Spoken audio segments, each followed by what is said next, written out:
Parshas Vayigash. This is a shmuz adapted from Moran Hagoyin, Reb Leib Chasman, Zeichet Tzadik Livrocha.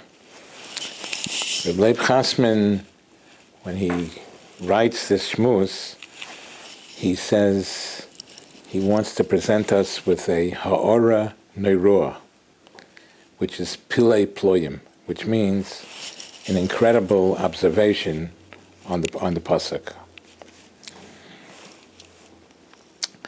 It says in the parsha, "V'lo yochel Yosef lehisapek b'chol hanitzavim olav." Yosef could not contain himself anymore before all that stood by him, all the Mitzrayim that were around. He couldn't contain himself. He had to reveal that he's Yosef. Rashi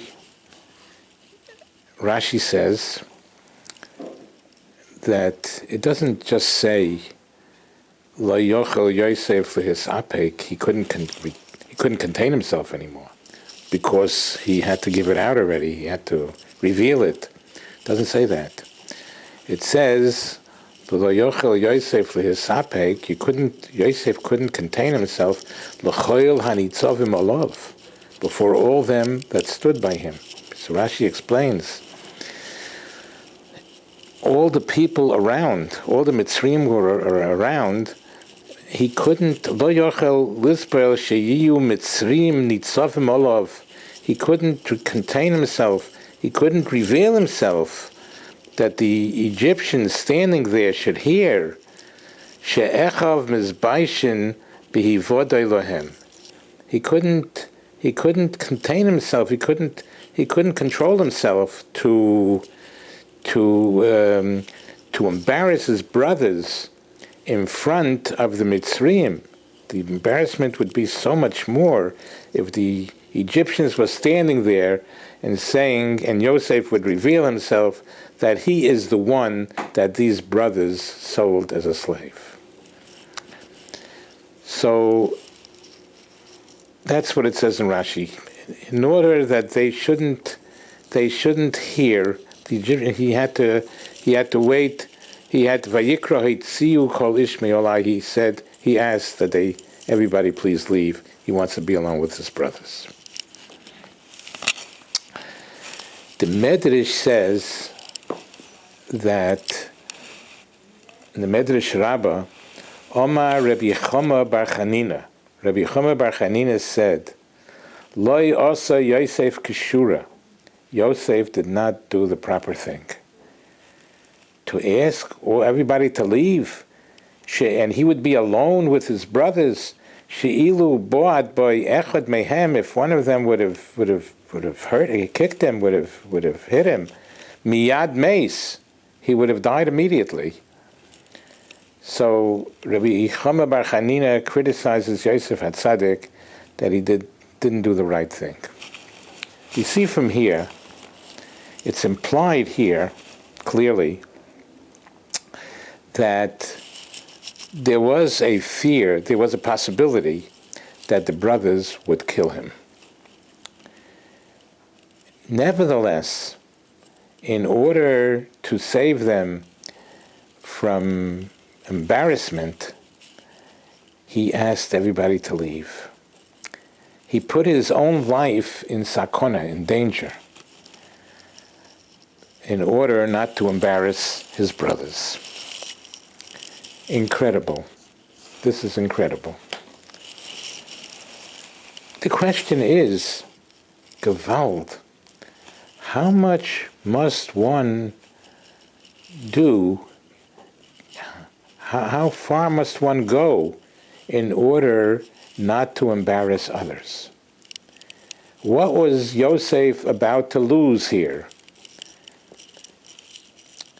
If the brothers would have killed him, Chas v'shalom, then Yosef would have lost his life, of course. That's the first thing. Yosef would have lost his life. He gave up his life in order not to embarrass his brothers. Number two, Number two, what else is he about to lose here if he lets himself alone with the brothers and they kill him?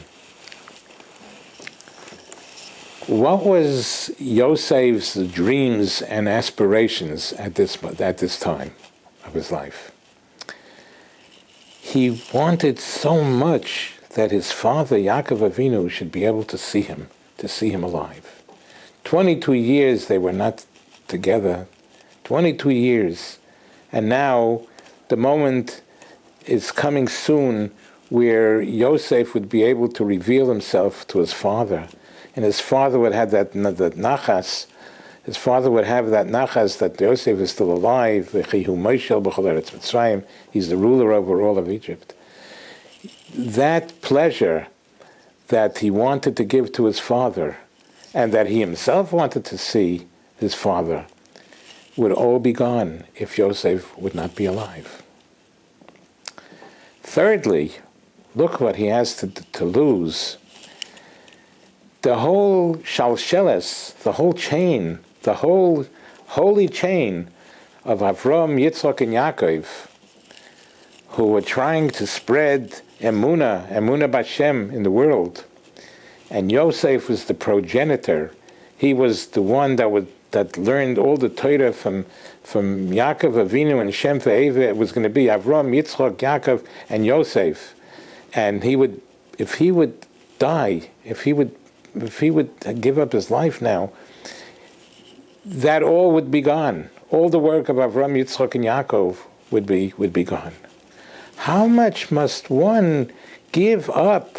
How much must one lose in order not to embarrass somebody?